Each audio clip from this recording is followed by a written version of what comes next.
নমস্কার। আপনাদের সবার বাড়িতে নিশ্চয়ই আয়ুষ্মান ভারতের ফর্ম অলরেডি পৌঁছে গেছে। সঠিক পদ্ধতিতে কিভাবে ফর্ম ফিল আপ করবেন যাতে কোনো ভুল না হয়, কার্ডটা ক্যান্সেল না হয়, সেই পদ্ধতি আপনাদেরকে দেখিয়ে দেবো।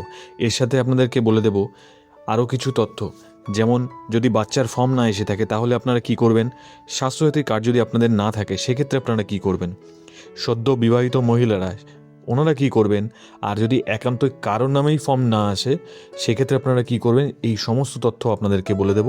তো সঙ্গে থাকবেন। তো চলুন শুরু করা যাক। দেখুন, এই সেই ফর্ম বেশিরভাগই আপনাদের ফিল আপ করা থাকবে, বেশিরভাগই পূরণ করা থাকবে। কিছু জিনিস আপনাদেরকে পূরণ করতে হবে। কি থাকবে এখানে, আপনার কোন জেলা, কোন ব্লক এবং গ্রাম পঞ্চায়েতের নাম থাকবে। এখানে ডেট আপনাদেরকে লিখতে হবে। কোন ডেট লিখবেন, যে ডেটে আপনারা জমা দেবেন সেই ডেটটা এখানে লিখবেন। এবার দেখুন বেসিক ইনফরমেশন কী কী আছে। বেসিক বেনিফিশিয়ারি ডিটেলস, প্রত্যেকের কিন্তু আলাদা আলাদা ফর্ম আসবে।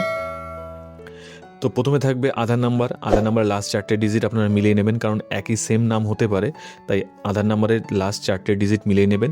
এই ফর্মগুলো আসছে কীভাবে আসছে, রেশন কার্ডের ডেটা ধরে, PHH এবং SPHH-এর যেই রেশন কার্ডগুলো আছে সেগুলো ধরেই কিন্তু এই ফর্মগুলো প্রত্যেক ফ্যামিলিতে আসছে। আচ্ছা, অ্যাপ্লিকেন্টের নাম এখানে থাকবে। দেখুন এখানে লেখা আছে অ্যাপ্লিকেন্টের নাম, এখানে রেশন কার্ডের নাম্বার সেটা দেওয়া থাকবে। রেশন কার্ডের কী ক্যাটাগরি, আপনার যে ক্যাটাগরি সেটা এখানে আগে থেকেই টিক দেওয়া থাকবে। দেখুন এখানে এনার PHH ক্যাটাগরি, PHH-এ টিক দেওয়া আছে। এরপর কি আছে, আধার লিঙ্ক মোবাইল নাম্বার, এখানে আপনার যে মোবাইল নাম্বারটা সেটা থাকবে। আপনার জেন্ডার কি সেটা এখানে চুজ হয়ে থাকবে, ঠিক রেশন কার্ডে যেরকম আছে এখানেও আগে থেকে এটা ফিল আপ হয়ে থাকবে। ডেট অফ বার্থ তো এখানে আপনার থাকবে।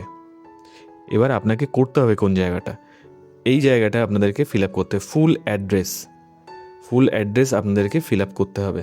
দেখুন হাউস নাম্বার কিন্তু গ্রামাঞ্চলে হাউস নাম্বার থাকে না, ফলে আপনাদের দেওয়ার প্রয়োজন নেই। তবু যদি চান তাহলে আপনারা ভোটার লিস্টে যে নাম্বার আছে, ভোটার লিস্টে দেখবেন একটা নাম্বার থাকে এন সামথিং একটা নাম্বার থাকে, সেই নাম্বারটা দিতে পারেন, না দিলেও কোনো সমস্যা নেই।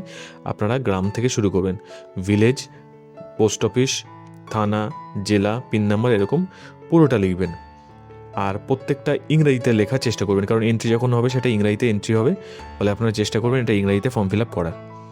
ডিস্ট্রিক্ট তো এখানে দেওয়াই আছে, এখানে ব্লকের নামও অলরেডি দেওয়া থাকবে, গ্রাম পঞ্চায়েতের নামও এখানে দেওয়া থাকবে। এগুলোতে আপনার কিছু করতে হচ্ছে না, শুধু এই জায়গাটায় আপনার পুরোপুরি ফিল আপ করবেন। হেড অফ দ্য ফ্যামিলির নাম এখানে দেওয়া আছে, আর এই ফর্মটা তারই নামে ফর্ম, দেখতেই পাচ্ছেন এখানে হেড অফ দ্য ফ্যামিলি যে তার ফর্মটাই আমি দেখাচ্ছি। এরকম প্রত্যেকের নামে ফর্ম আসবে। টোটাল ফ্যামিলি মেম্বার কত সেটা আপনাকে লিখতে হবে।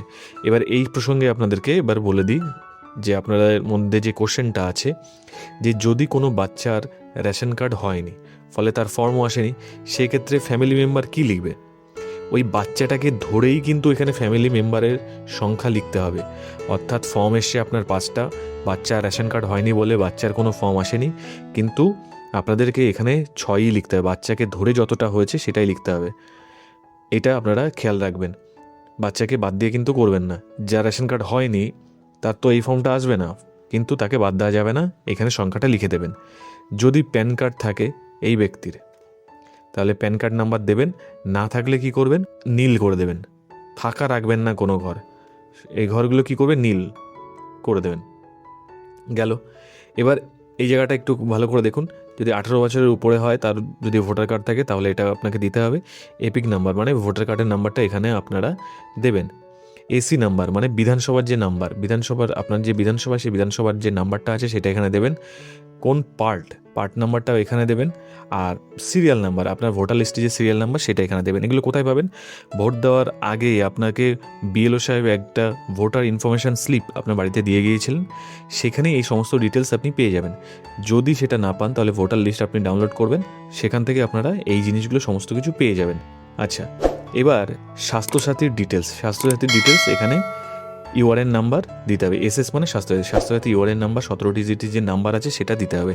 এবার সেকেন্ড কোশ্চেন, যদি এই ব্যক্তির নাম থাকে কোনো স্বাস্থ্যসাথী কার্ডে, তাহলে সেই ব্যক্তির এখানে তার নাম্বারটা দিয়ে দিলেন। মনে করুন কোনো একজন মহিলা বিয়ে হয়ে এসে শ্বশুরবাড়িতে, রেশন কার্ডটা শ্বশুরবাড়ির সঙ্গে যুক্ত হয়ে গেছে, ফলে শ্বশুরবাড়িতে তার ফর্ম এসছে, কিন্তু স্বাস্থ্যসাথীর যুক্ত আছে তার মা বাবার সঙ্গে, সেক্ষেত্রে উনি কি স্বাস্থ্যসাথীর নাম্বার দেবেন। উনি যেই স্বাস্থ্যসাথীর সাথে যুক্ত সেই স্বাস্থ্যসাথীর নাম্বারই কিন্তু এখানে দিতে হবে, অর্থাৎ বাপের বাড়ির যে স্বাস্থ্যসাথীর নাম্বার সেই নাম্বারটাই এখানে দিতে হবে। যদি কারো স্বাস্থ্যসাথী না থাকে তাহলে কি করবেন, এটাও একটা কোশ্চেন। যদি কারো স্বাস্থ্যসাথী না থাকে দেওয়ার কোনো প্রয়োজন নেই, এটা কিন্তু বাধ্যতামূলক নয়। তাহলে স্বাস্থ্যসাথী নাম্বারটা দিলেন। এরপরে কি আছে, আধার নাম্বার তো এখানে দেওয়া আছে, কিছু দিতে হবে না। এখানে অ্যাপ্লিকেন্টের নাম আছে আর এখানে মোবাইল নাম্বার আছে। এই অংশটা আপনাদেরকে কেটে দিয়ে দেবেন, এটা আপনাদের রসিদ। এখানে সই এবং সিগনেচার করে কিন্তু দিয়ে দেওয়া হবে আপনাকে। আচ্ছা, পরের পাতায় আমরা চলে এলাম। এই পাতাটার এই জায়গাটা কিন্তু সব থেকে গুরুত্বপূর্ণ জায়গা। এটা কিন্তু এক্সক্লুশন ক্রাইটেরিয়া চেক। এইখানে আপনি কি টিক করছেন তার উপর ভিত্তি করেই আপনার ঠিক হবে যে আপনি কার্ড পাবেন অথবা পাবেন না। খুব মনোযোগ দিয়ে এই জায়গাটা দেখবেন যে আপনারা কি করবেন আর কি করবেন না, এক এক করে বলে দিই আপনাদেরকে। প্রথম কি বলা হচ্ছে, family income greater than 8 lakh per year. বছরে কি 8 লাখের বেশি আপনি ইনকাম করেন? যদি না হয় তাহলে এই নাতে টিক দেবেন, কোনো ঘর কিন্তু ফাঁকা রাখবেন না। এখানে আপনারা টিক দিয়ে দিলেন। যদি আপনার 8 লাখের বেশি ইনকাম হয় তাহলে সেক্ষেত্রে ইয়েস দেবেন, আর ইয়েস করলে আপনি আয়ুষ্মান ভারতে কার্ড পাবেন না, এটা শিওর। আপনি নো করলেন। Any member of family paying income tax, কেউ কি ইনকাম ট্যাক্স দেন আপনার ফ্যামিলিতে? এখানে নো করবেন যদি আপনার পরিবারে কেউ ইনকাম ট্যাক্স না দিয়ে থাকে। ইনকাম ট্যাক্স এবং পঞ্চায়েত ট্যাক্স অনেকে কিন্তু গুলিয়ে ফেলেন, সেটা কিন্তু নয়। ইনকাম ট্যাক্স আলাদা, পঞ্চায়েত ট্যাক্স আলাদা। বেশিরভাগই দেখবেন আপনাদের ইনকাম ট্যাক্স কেউ দেন না, ফলে এখানে নো করবেন। এই জায়গাটা একটু ভালো করে খেয়াল করুন। Found in ASDD list, ASDD মানে absentee, shifted, dead or duplicate. Voter list publish হওয়ার আগে একটা এএসডিডি লিস্ট পাবলিশ হয়েছিল, এটা হলো draft electoral roll. Draft voter list publish হওয়ার আগে এটা পাবলিশ হয়েছিল, সেইখানে কি আপনার নাম বাদ গেছে? তাহলে এখানে নো করবেন যে আপনার নাম বাদ যায়নি। এবার কি আছে, pending under SIR appellate tribunal, আপনার কি নাম কেটে গেছে কিন্তু ট্রাইব্যুনালে আপনি আবেদন করে রেখেছেন, সেক্ষেত্রে আপনারা কিন্তু যদি থাকে যে ট্রাইব্যুনালে আবেদন করেছেন সেক্ষেত্রে ইয়েস করবেন। যদি আপনি ভোট দিয়ে থাকেন, এবার ভোট দিয়েছেন, তাহলে সেক্ষেত্রে তো ইয়েস করার কোনো মানেই হয় না, সেক্ষেত্রে আপনারা নো করে দেবেন। পেন্ডিং সিএ, আপনি কি সিএতে আবেদন করেছেন? ভোটার লিস্টের নাম কেটে গেছে, আপনারা সিএতে আবেদন করতে পারেন। যদি সিএতে আবেদন করে থাকেন তাহলে ইয়েস করবেন, যদি সেরকম কেস আপনার না থাকে তাহলে নো করবেন। তারপরে কি আছে, beneficiary name deleted from Annapurna Yojana beneficiary list. এইটা কিন্তু খুব কনফিউজিং, কারণ এখনও কেউ জানে না যে অন্নপূর্ণার লিস্ট থেকে ডিলিট হয়ে গেছে কিনা। ফলে আপনারা এই জায়গাটা নোই করে দেবেন। আপনাদের ইয়েস করলে কিন্তু বাদ যাবে, আপনি এই আয়ুষ্মান ভারত থেকে আপনি বাদ চলে যাবেন। সেক্ষেত্রে আপনারা নো করবেন। আপনার কাছে যুক্তি থাকবে যে আমি ফর্ম যখন জমা দিয়েছি তখন আমি নিজেও জানি না যে আমি অন্নপূর্ণা যোজনা থেকে বাদ গেছি কিনা, ফলে আপনারা নো করে দেবেন। তারপরে কি আছে, person not alive or permanently shift. ধরুন ফর্ম এসছে কিন্তু সেই ব্যক্তিটা ততদিনে মারা গেছেন, তাহলে সেক্ষেত্রে কী হবে? সেই ক্ষেত্রে তো এখানে ইয়েসে ঠিক হবে, আর যদি না হয় তাহলে এখানে নো করবেন। ধরুন আমি যার ফর্ম ফিল আপ করছি এই ব্যক্তি জীবিত আছেন, তাহলে সেক্ষেত্রে তো ইয়েস করার কোনো মানে নেই, সেক্ষেত্রে উনি টিক করবেন। যদি এই ব্যক্তি মারা গিয়ে থাকেন তাহলে কী করবেন, ওনার পরিবারের লোক এইখানে ইয়েসে টিক করে দেবেন। আর তারপরে এটা পুরো ফিল আপ হয়ে গেল। এটা খুব মনোযোগ দিয়ে করবেন, ইয়েসটা করবেন না। যদি একান্তই না হয় তাহলে ইয়েস করবেন না, সবগুলো নো করবেন। তারপর কি করবেন, এখানে একটা টিক মার্ক দেবেন, এখানে আপনি ডিক্লারেশন দিচ্ছেন। তারপরে এখানে আপনার সই করবেন, ফুল সিগনেচার করবেন, যেরকম আপনারা সই করেন সেরকম সিগনেচার করবেন, অথবা এখানে বাঁ হাতের ছাপ দেবেন। বাঁ হাতের ছাপ দিয়ে নিচে লিখে দেবেন এলটিআই অফ অমুক, যিনি বাঁ হাতের ছাপ দিচ্ছেন সেই নামটা এখানে লিখে দেবেন। এখানে কি আছে, এফএলডব্লিউ মানে ফ্রন্ট লেভেল ওয়ার্কার। এটা আপনার নয়, এটা যিনি আপনার বাড়িতে ফর্ম নিয়ে যাচ্ছেন, বিশেষ করে আশা দিদির নাম হবে এখানে, তার ডেজিগনেশন আশা এটা হবে। এখানে উনি সই করবেন, এখানে ওনার নাম লেখা হবে, এখানে উনি সই করবেন। এটা কিন্তু আপনার সামনে ওনারা করবেন না, এটা ওনারা নিয়ে যাবেন, ওনারা ভেরিফাই করবেন।